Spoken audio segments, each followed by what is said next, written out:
My name does not matter right now. What matters is this. On the cold marble floor of my husband's mansion, I was on my knees, holding my suitcase, while he pointed at the gate and shouted, "Get out of my house. You are nothing without me." My heart was shaking, but my face was calm. Because in my phone, there was an email saying I had just inherited $750 million. And he did not know. Before I tell you how I became the trash he threw away, please do something for me. If you love emotional, powerful true life stories like this, backhand index pointing right, please subscribe to this channel. Backhand index pointing right, like this video. Backhand index pointing right, turn on the notification bell, so you don't miss the next part of my story. And tell me in the comments.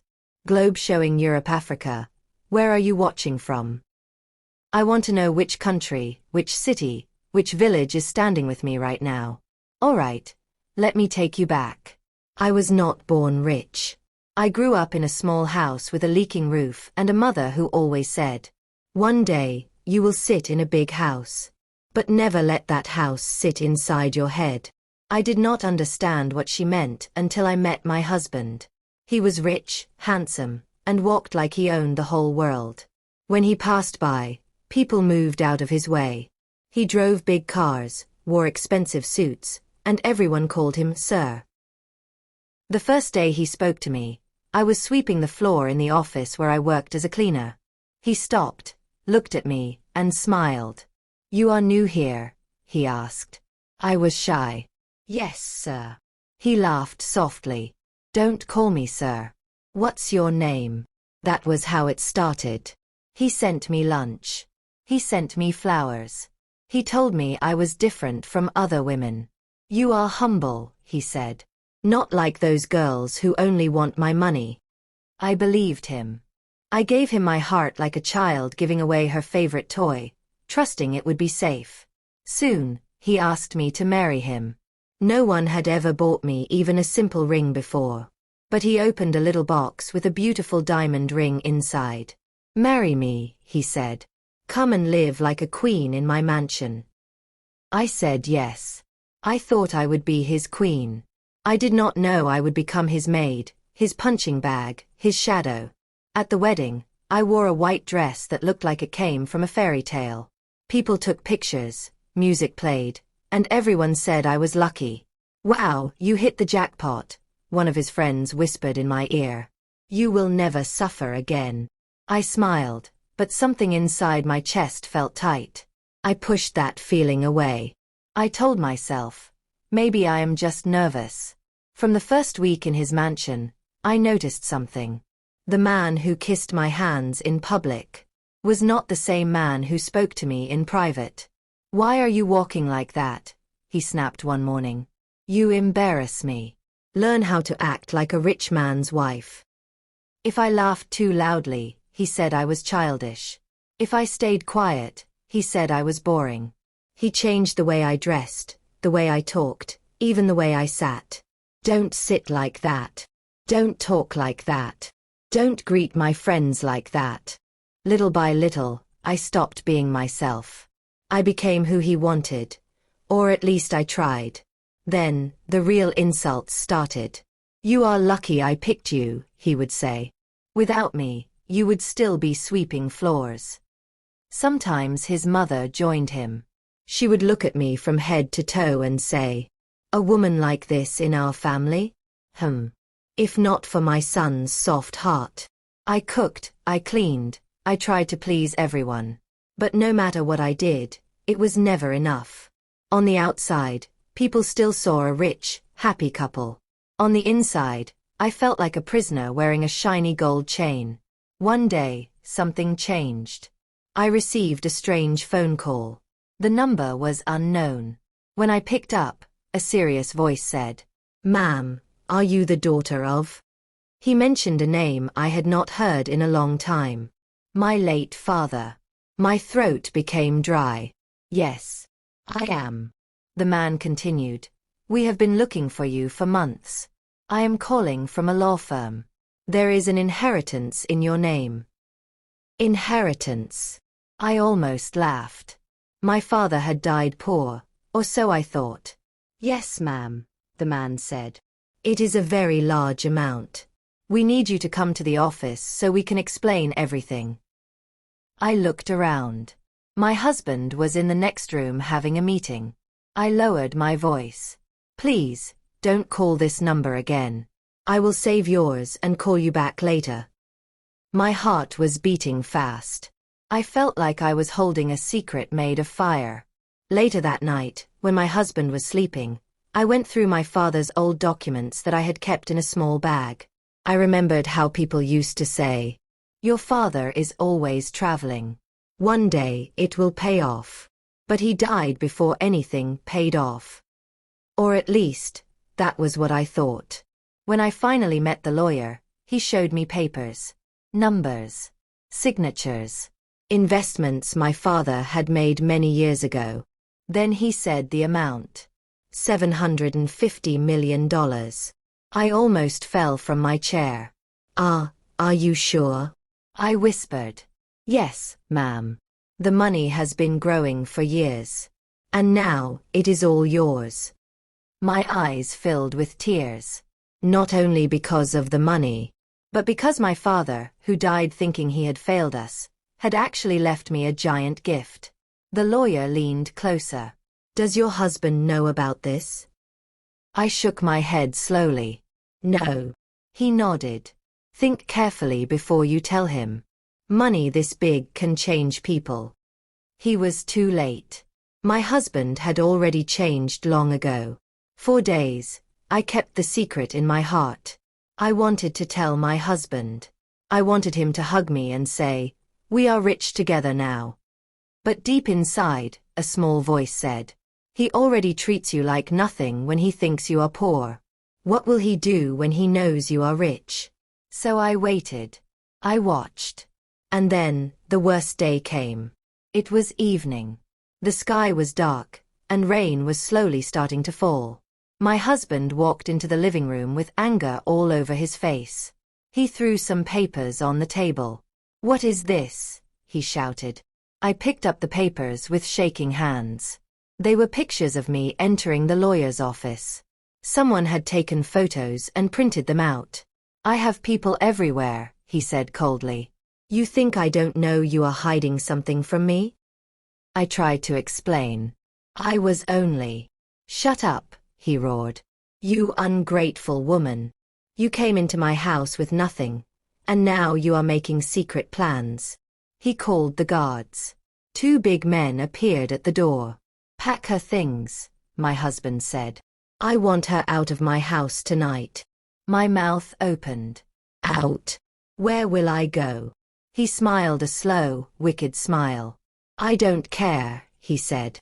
"Go back to the gutter you came from. In fact, I want to see you crawl. Maybe then you will remember who made you somebody." The guards dragged my suitcase to the gate. Rain was falling harder now, soaking my clothes. I stood in front of the mansion, shaking, hurt, and humiliated. My husband pointed at me one last time. "You are nothing without me," he shouted. I looked at him. Then I slowly reached into my bag and touched my phone, where the email about my $750 million inheritance was still open. My tears stopped. Something inside me became strong. I raised my head, looked him straight in the eyes, and said in a calm voice, "Are you sure? I am nothing." He frowned. "What did you say?" I took a deep breath. My finger hovered over the screen, about to make a call that would change everything. And at that exact moment, my phone started ringing. It was the lawyer. "Ma'am," his voice came through the speaker. "We need your final confirmation. Are you ready to receive the full $750 million in your personal account?" My husband was standing close enough to hear every word. His eyes widened. His mouth slowly opened. And right there, in the rain, in front of his mansion, his face changed completely. He finally understood. The rain was still falling when my husband heard the lawyer's words. $750 million, he repeated slowly. His mouth was open. His eyes were wide. The man who had just shouted at me like a dog suddenly could not breathe well. He looked at my phone, then at me, then back at my phone. That is a joke, he said, forcing a laugh. Who is that stupid man on the phone? The lawyer's voice came again. Ma'am, please confirm. We are on a recorded line. My husband grabbed my arm hard. End the call, he whispered sharply. End it now. I looked at his hand on my arm. The same hand that pushed me out of the mansion 5 minutes ago. Slowly, I removed his hand. For years, I said quietly, you told me I was nothing. Let me hear this call first. His face changed again. I pressed the speaker louder. Yes, I said. I am listening. The lawyer cleared his throat. The inheritance process is complete. Once you confirm, the funds will be transferred to your account within 24 hours. My husband swallowed hard. 24 hours? He asked without thinking. The lawyer paused. And you are? The lawyer asked. There was silence. My husband laughed again, louder this time. I am her husband, he said quickly. Her legal husband. Whatever she has belongs to me too. The lawyer's voice became cold. Sir, I am sorry. The inheritance is strictly under her name alone. Her father made that very clear. I saw something break in my husband's eyes. No, he said sharply. That can't be right. He turned to me suddenly, his voice changing like magic. Baby, please, he said softly. Come inside. You're wet. You'll catch a cold. I almost laughed. 5 minutes ago, I was trash. Now, I was baby. I stepped back. You told me to crawl back to the gutter, I said calmly. Why do you care if I catch a cold? The guards looked at each other. They were confused now. My husband waved them away quickly. Leave us, he said. Now. They hesitated. I said leave, he shouted. The guards left. The big gate was still open. The rain was still falling. And for the first time, power was no longer in his hands. End the call, I told the lawyer gently. I will come to your office tomorrow. Very well, ma'am, the lawyer replied. Congratulations. Your father would be proud. The call ended. Silence. My husband stared at me like he was seeing a ghost. Then suddenly, he dropped to his knees. I'm sorry, he said quickly. I didn't mean those things. I was angry. You know how stress makes me talk. I looked at him. This was the same man who never apologized. The same man who said sorry was for weak people. You embarrassed me, he continued. My business is under pressure. I didn't sleep well. Please understand. I folded my arms. You told the guards to throw me out in the rain, I said. Was that stress too? He reached for my dress. Please, he begged. We are husband and wife. What is yours is mine. Let us go inside and talk. I took one step back. No, I said softly. The word shocked him more than a shout. No, he repeated. What do you mean no? I mean no, I said again. You already made your decision tonight. His face began to darken. You think money makes you strong, he snapped.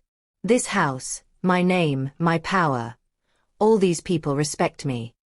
I nodded slowly. Yes, I said. That is what you always told me. He stood up suddenly. So don't forget yourself, he warned. You are still my wife. Something deep inside me finally woke up. For years, I said, I was your wife only when it benefited you. But when you were angry, I was nothing. He clenched his fist. You think I will just let you walk away? He threatened. I looked past him, at the tall mansion. You already let me walk away, I said. You just didn't know who you were pushing out. That night, I did not sleep in the mansion. I left in the rain. Not because I was weak, but because I wanted him to feel the fear I felt for years. I slept in a small hotel. I stared at the ceiling all night, thinking about my father, thinking about my life, thinking about how money had entered my hands at the worst moment, and the best moment. The next morning, I woke up to many missed calls. My husband, his mother, his sister, people who never called me before. I ignored them. I went straight to the lawyer's office. When I entered, everyone stood up. "Good morning, ma'am," they said respectfully. "Ma'am." No one had ever called me that with honesty before. The lawyer showed me the final documents. "This money is clean," he said. "Your father was very wise. Very patient." I signed. My hand shook, not from fear, but from truth. By afternoon, the message came. Transfer successful. Available balance, $750 million. I sat quietly. No shouting. No dancing. Just silence. Then I smiled. That evening, I went back to the mansion. Not to beg, but to collect my things properly. As I stepped out of my new rented car, the guards rushed to open the gate. "Welcome back, madam," one of them said nervously. I walked in.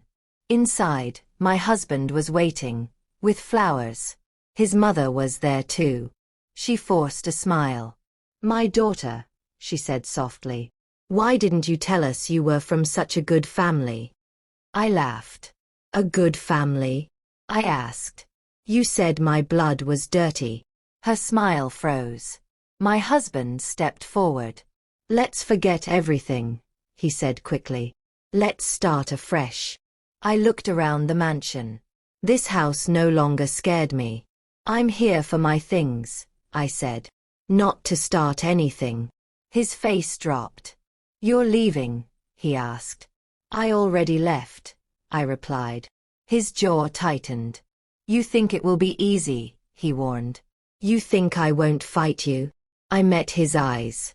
"You already fought me when I had nothing," I said. "Now let us see who really knows how to fight." At that moment, his phone rang. His face changed as he answered. "What do you mean, frozen accounts?" he shouted. His hand started shaking. "My company." "What investigation?" He slowly looked at me. Shocked, afraid. "What did you do?" he whispered. I tilted my head slightly. "I haven't done anything," I said calmly. "Yet." And right there, I realized something terrible was coming. Because when a man like him starts losing power, he doesn't cry. He plans. My husband was still holding his phone when the call ended. His face had gone pale. The flowers slipped from his hand and fell to the floor. "What investigation?" he asked the empty air. "What frozen accounts?" His mother rushed to him. "What is happening?" she demanded. "Why are you shaking like this?" He did not answer her. His eyes were locked on me. "You did this," he said slowly. "You think I don't know?" I raised my hands slightly. "I just walked into this house," I replied. "I haven't even sat down." He stepped closer, his voice low and dangerous. "Stop pretending," he hissed. "The timing is too perfect." I looked at him calmly. "Just like the timing of when you threw me out," I said. Silence filled the room. He turned away from me and started pacing. "My main company account is frozen," he muttered. 3 projects are on hold. Investors are calling non-stop." His mother gasped. "Frozen," she cried. "But our family name." He cut her off. "This is not the time." Then he faced me again. "I know you," he said. "You are quiet, but you are not stupid. You've always been waiting for a chance." I shook my head slowly. "You never knew me," I said. "You were too busy looking down on me." That evening, the house felt different. The walls were the same. The furniture was the same. But the power had shifted. For the first time, the mansion felt small. I packed my clothes slowly. I did not rush. I wanted them to feel every second of my presence. My husband watched from the doorway. "You won't survive without me," he said suddenly. "The world you're entering is cruel." I zipped my bag and looked at him. "I survived you," I replied. "The rest will be easy." His mother scoffed. "Money will make you foolish," she snapped. "Rich men will use you." I smiled sadly. "I was used already," I said. "And it wasn't by strangers." As I walked toward the stairs, my phone vibrated. A message from the lawyer. "Lawyer, please be careful. Someone has requested access to your financial details using family connections." My heart skipped. I kept my face calm. I turned around slowly. "They are trying to touch my money, aren't they?" I asked. My husband froze. "I don't know what you're talking about," he said quickly. But his eyes betrayed him. So that was it. The begging was over. The smiling was over. Now, the hunt had begun. That night, I did something I had never done before.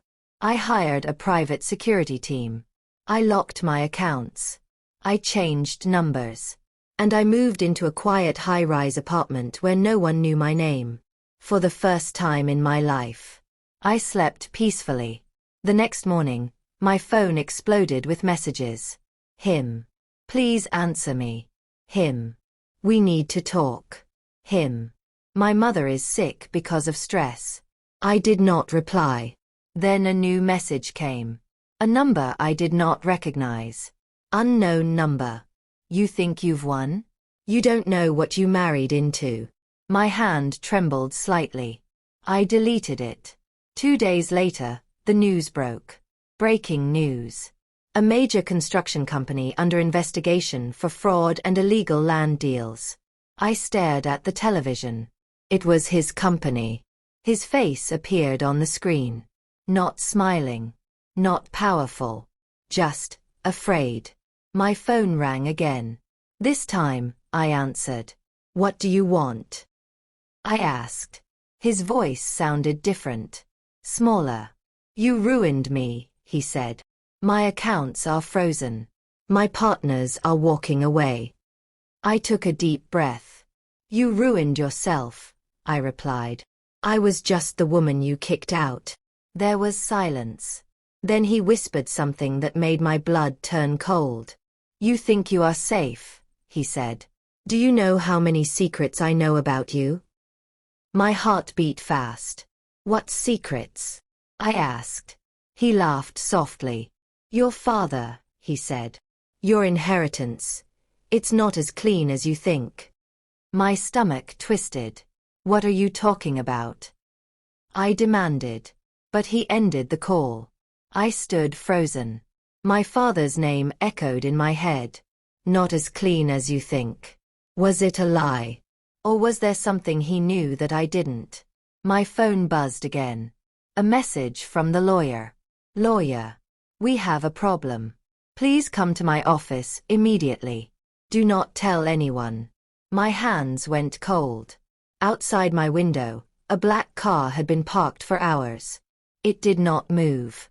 It did not honk. It just waited. And for the first time since the money arrived, I was afraid. I did not sleep that night.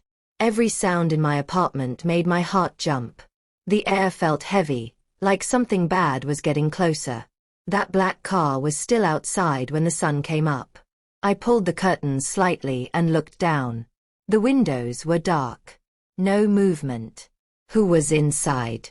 I grabbed my bag and checked my phone. 3 missed calls from the lawyer. 1 message. "Lawyer. Please come immediately.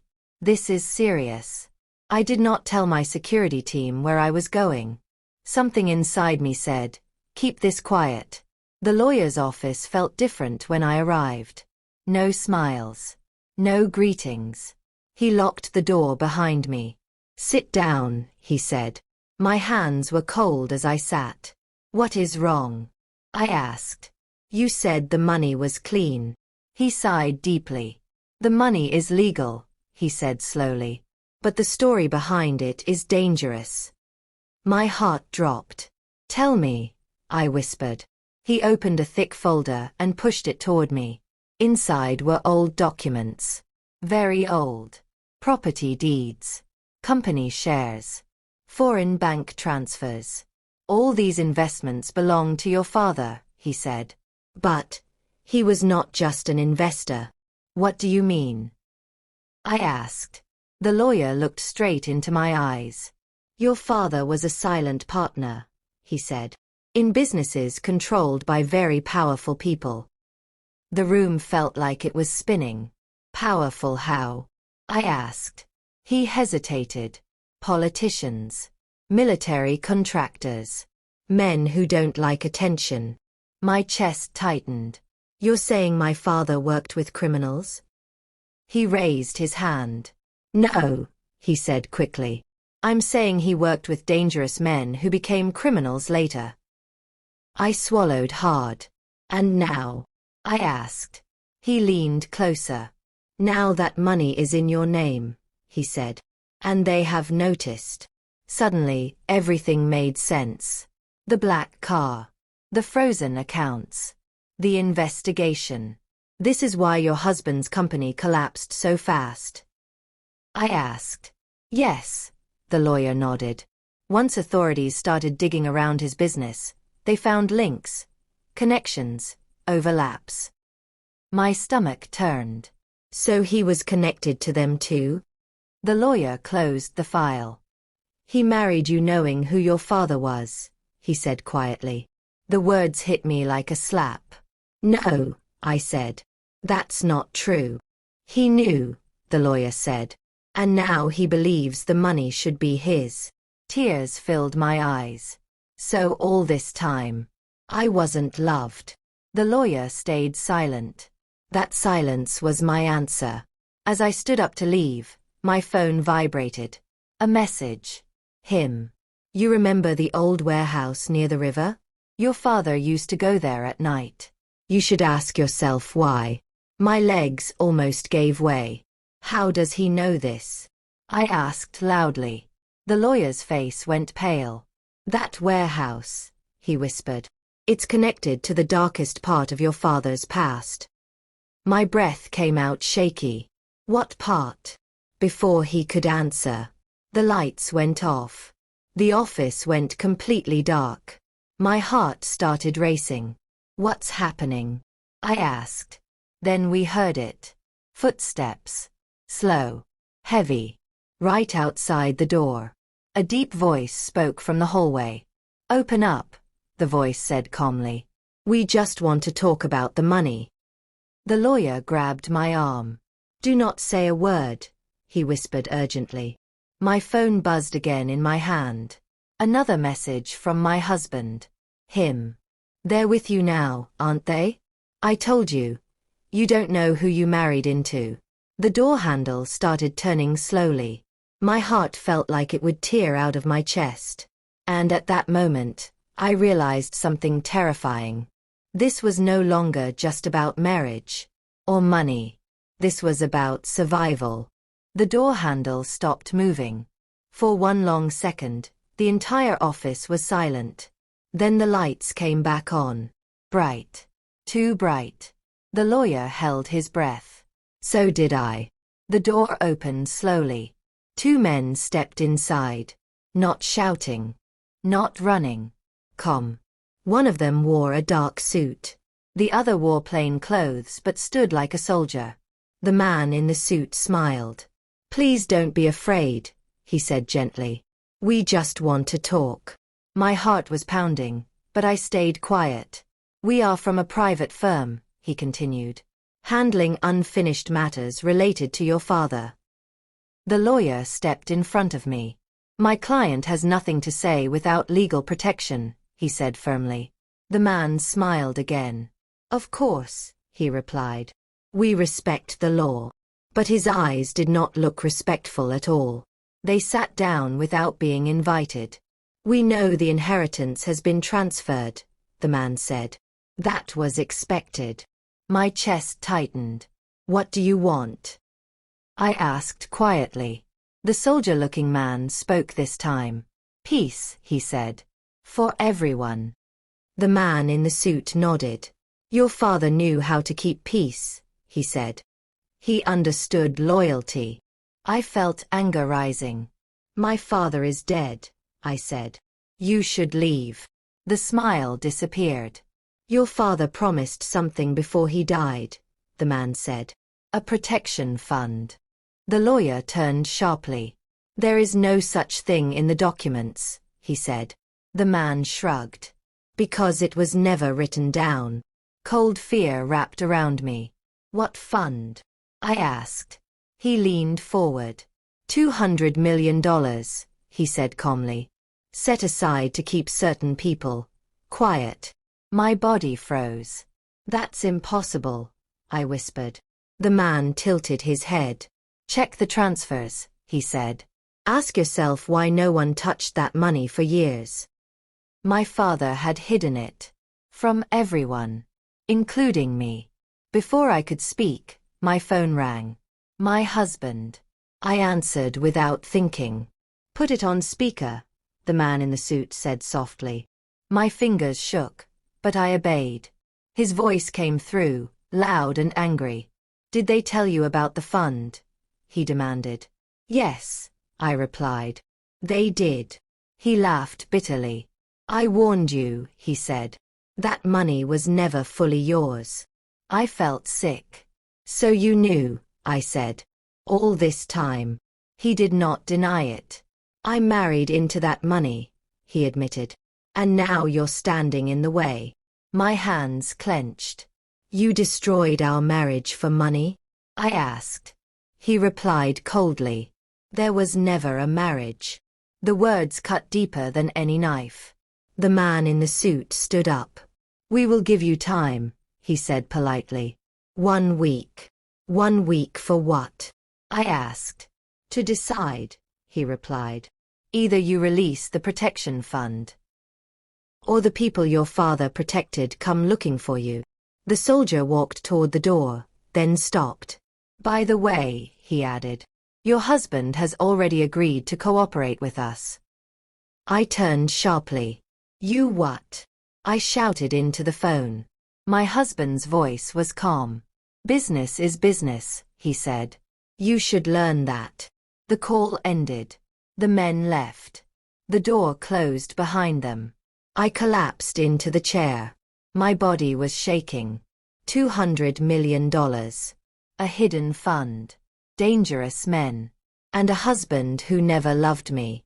The lawyer looked at me with worry. This is bigger than we thought, he said. My phone buzzed again. A new message. Unknown number. Choose carefully. The wrong choice will cost more than money. I stared at the screen. I finally understood. The inheritance was not a blessing. It was a trap. And now, I had 1 week to escape it. I locked myself inside my apartment for 2 days. No visits. No calls. No sleep. Every time I closed my eyes, I saw my father's face and the number $200 million burning behind him. A protection fund. Money meant to buy silence. Money meant to keep monsters calm. And now, that silence was about to break. On the 3rd day, I finally called the lawyer. We need options, I said. Real ones. He arrived with 3 other people. Not friends. Professionals. A financial expert. A former intelligence officer. A woman who did not smile even once. We've reviewed everything, the woman said. Your husband is already talking. That sentence hit harder than any slap. How deep is he? I asked. Deep enough to be dangerous, the former officer replied. He knows names, routes, account structures. I closed my eyes. So paying them won't even save me? The woman shook her head. Once you pay once, she said, you'll pay forever. My chest tightened. Then what do I do? She leaned forward. You disappear. The room went quiet. Disappear. I repeated. Yes, she said calmly. Not as a victim. As a ghost. She explained the plan slowly. New identity. New records. Money moved in layers. Public story of financial collapse. They must believe you're ruined, she added. And weak. I laughed bitterly. That part won't be hard, I said. I've played weak my whole marriage. That night, I made a decision. I would not pay. I would not beg. And I would not die. If they wanted to hunt something, I would vanish. On day 5, the trap was set. News broke everywhere. Breaking. Heiress linked to dangerous foreign funds. Authorities freeze multiple accounts. My phone went crazy. Messages. Threats. Insults. My husband called. This time, I answered. You're finished, he said confidently. They've frozen your accounts. I kept my voice low. So you finally won? I asked. He laughed. I told you, he said. You were nothing without me. I held back a smile. Then congratulations, I replied. You've beaten a poor woman. He hung up. Perfect. The final night came. I stood in front of a mirror with a small bag. Inside it were fake documents. A new name. A new life. Before leaving, I opened my laptop one last time. And sent one email. To every investigator. Every journalist. Every authority with power. Attached were files. Hidden deals. Illegal transfers. Names. My father's secrets. And my husband's. I pressed send. As I walked out of the apartment, my phone buzzed. A message from my husband. Him. They're angry. Where are you? I did not reply. Outside, the black car was gone. The street was quiet. Too quiet. Then I heard a sound behind me. Footsteps. I stopped. The footsteps stopped. Slowly. I turned around. A familiar voice spoke from the shadows. You're making a mistake, my husband said. You think exposing us will save you? I felt my heart drop. He stepped into the light. Alone. No guards. No men in suits. Just him. He smiled. You forgot one thing, he whispered. I know you better than anyone. My phone vibrated in my hand. An alert. Transfer confirmed. $200 million. Destination unknown. My breath caught. The protection fund had just moved. But I had not touched it. My husband's smile slowly faded. What did you do? He asked. I looked at him calmly. I disappeared, I said. And I wasn't the only one playing this game. Sirens began to sound in the distance. Closer. Louder. His phone rang. He answered. Then his face collapsed. No, wait. He dropped the phone. He looked at me, terrified. You set me up, he whispered. I took a step back into the darkness. I learned from the best, I replied. As the sirens surrounded the street, I turned away. I did not look back. But as I disappeared into the night, I realized something chilling. The fund had moved. Someone else was in control now. And whoever that was, had just become the most dangerous player of all. I didn't stop walking until the sirens faded behind me. My heart was still racing, but my face was calm. Too calm. Because deep down, I knew something had gone terribly wrong. The $200 million protection fund had moved. And I didn't move it. My husband didn't move it. Which meant only one thing. Someone else had the keys. I arrived at a small safe house before dawn. No signboard. No neighbors. No cameras facing the street. Inside, the woman from the intelligence team was already waiting. She looked at my face and frowned. You felt it too, she said. The shift. Yes, I replied quietly. The money moved. I didn't touch it. Her jaw tightened. Then we have a bigger problem, she said. She opened her laptop and turned it toward me. On the screen was a name. A name I had not heard in years. My throat closed. "That's not possible," I whispered. But it was. That name belonged to my father's closest friend. The man who used to come to our house when I was a child. The man who called me Little Star. The man who paid my school fees when my mother was sick. The man I trusted. "He was the co-signer," the woman said. "Silent. Invisible. Brilliant." I shook my head. "No," I said. "He loved my father." She nodded slowly. "That's why this hurts," she replied. "Because he didn't betray your father." She paused. "He continued his work." The words burned. "So the fund," I began, "was never meant to protect you," she finished. "It was meant to protect him." Memories rushed back. My father leaving late at night. That warehouse by the river. Meetings that ended in silence. He wasn't hiding from enemies. He was working for a system. A system that never sleeps. My phone buzzed. A message from an unknown number. "Unknown. You're safe for now. But curiosity killed your father." My body went cold. I typed back with shaking fingers. "Me. Why are you doing this?" The reply came instantly. "Unknown. Because your husband was greedy. And you were reckless." Tears filled my eyes. "So you destroyed my marriage?" I whispered. The woman shook her head gently. "No," she said. "They just removed the mask." Later that day, news broke. Breaking news. High-profile businessman arrested. Charged with conspiracy, fraud, and obstruction. My husband's face was on every screen. Hands cuffed. Head down.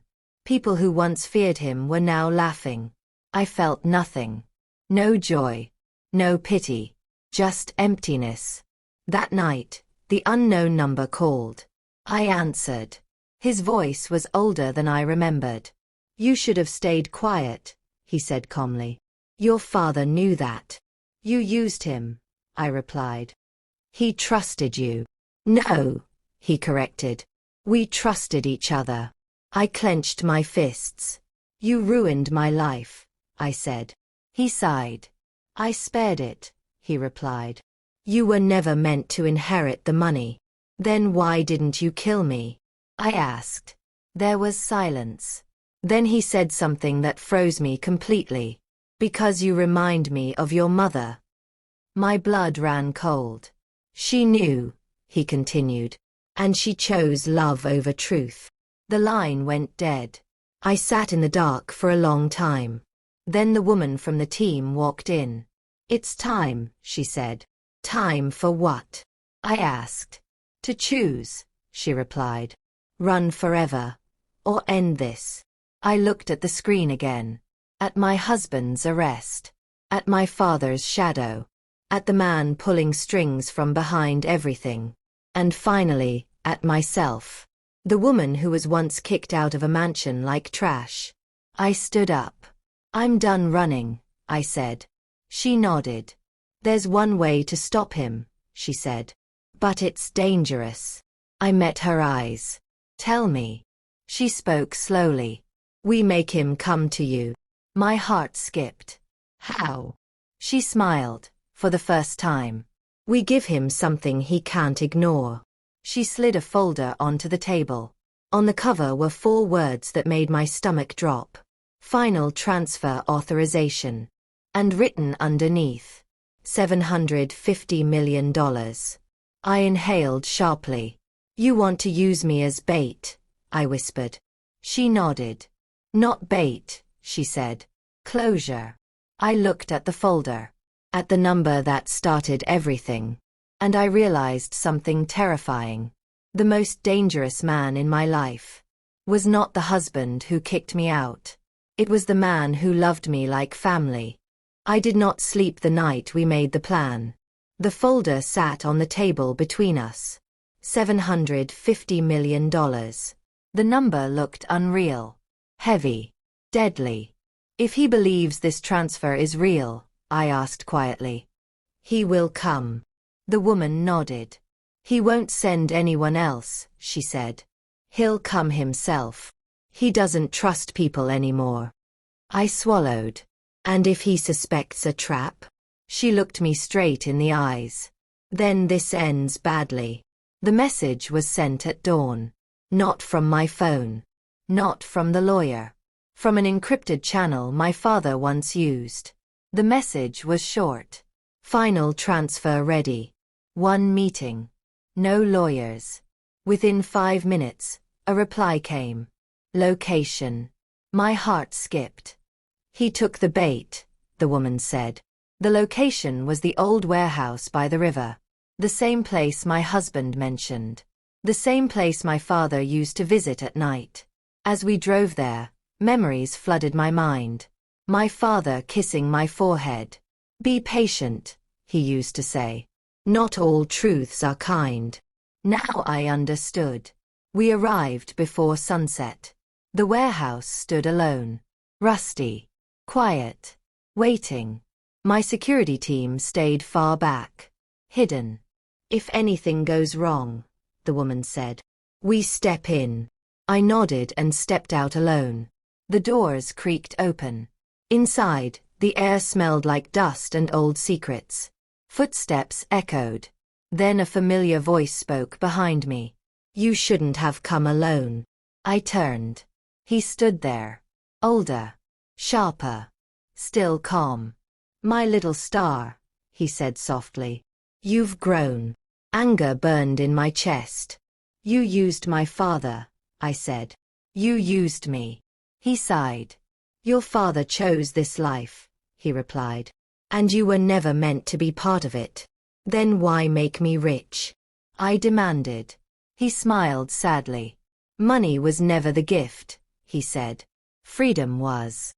He walked closer. Sign the transfer, he said. And you walk away alive. Clean. Forgotten. I clenched my fists. And if I refuse? His eyes hardened. Then everything your father protected will collapse, he said. Including you. My heart pounded. You killed him, I whispered. No, he said. I warned him. He stayed anyway. Tears filled my eyes. You destroyed my marriage, I said. He shook his head. No. Your husband destroyed himself. I simply gave him room. I opened the folder slowly. Papers inside. Signatures ready. My hand shook as I picked up the pen. He leaned forward. Good choice, he murmured. That was when I said the words he never expected. My father kept one secret from you. His eyes narrowed. What secret? I looked up. He stopped trusting you. Silence fell. What did you say? He asked quietly. He left instructions, I continued. If this money was ever demanded, if you ever came to me, everything would be exposed. His smile vanished. You're lying, he said. I pressed a button on the table. Screens lit up around the warehouse. Cameras. Files. Recordings. My father's voice filled the space. If you're hearing this, the recording said, I'm already dead. The man stepped back. No, he whispered. Sirens began to rise in the distance. His face twisted, not in fear, but rage. You planned this, he roared. I held the pen tightly. No, I said. My father did. He stared at me with burning eyes. This won't save you, he growled. I still control things you don't understand. I felt fear, but also strength. Maybe, I replied. But tonight you lose me. Suddenly, his phone rang. He looked at it. His face changed. This isn't over, he said coldly. He turned and walked toward the shadows as the sirens got closer. I stood frozen. He disappeared through a side door. My team rushed in. He's gone, the woman said. I nodded slowly, but my body was shaking. Because deep down, I knew the truth. He didn't come for the money. He came to see if I was brave enough to fight back. And now he knew. The sirens stopped. The warehouse was quiet again. Too quiet. My team searched every corner, every door, every shadow. He's gone, the woman said. But not far. I wrapped my arms around myself. I felt it, I whispered. He didn't run. He chose to leave. She nodded slowly. That's the dangerous kind. The next morning, the world exploded. Every news channel. Every website. But not in the way I expected. Breaking news. All charges against arrested businessman temporarily suspended due to missing key evidence. My heart dropped. That's not possible, I said, staring at the screen. The woman's jaw tightened. He played his last card. My phone rang. A restricted number. I answered.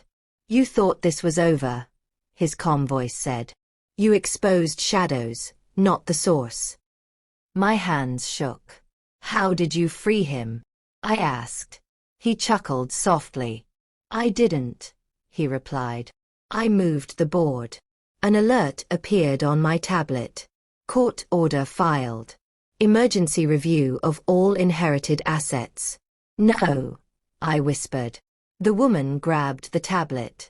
They're challenging your right to the inheritance, she said. Using your father's past. My chest tightened. So this was the plan, I said. Not to kill me. To erase you, she finished. That evening, I received another message. A picture. My childhood home. Someone had been there. On the back of the photo were 4 words. Everything has a price. I felt cold all over. He's coming closer, I said. The woman nodded. And next time he won't hide. As night fell, my phone buzzed one last time. A video. I pressed play. The screen showed my husband. Sitting alone. Eyes empty.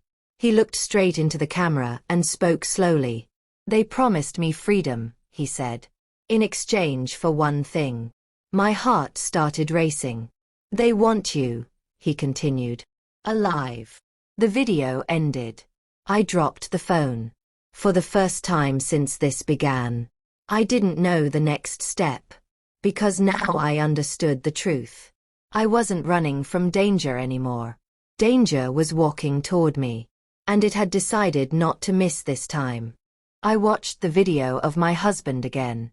They want you alive. Not because they cared. But because I was the last loose end. The woman from the intelligence team looked at me carefully. This is the endgame, she said. They either erase you, or you end themselves trying. I took a deep breath. No more running, I said. No more hiding. She nodded. Then we do it your way. That night, I made one final move. Not with anger. Not with fear. With truth. We released everything. Not pieces. Not hints. Everything. My father's full recordings. The hidden deals. The protection fund truth. The names behind the curtain. And most importantly, proof of who really controlled my husband. Within hours, the world shook. Breaking news. International arrest warrants issued for multiple high-profile figures. Breaking news. Hidden offshore fund exposed. Linked to decades of corruption. The man who once called me Little Star disappeared that same night. Gone. No messages. No calls. Power hates sunlight. In the morning, I visited my husband. He sat alone in a small room. No suit. No pride. Just a broken man. They lied to you, he said quietly. No, I replied. They showed me who you were. He looked down. I kicked you out because I thought you were weak. I nodded. And that's why you lost. I stood up and walked away. For the last time. Weeks later, the court ruled. The inheritance stayed with me. All of it. But the money no longer ruled my heart. I sold the mansion. Built shelters. Funded schools.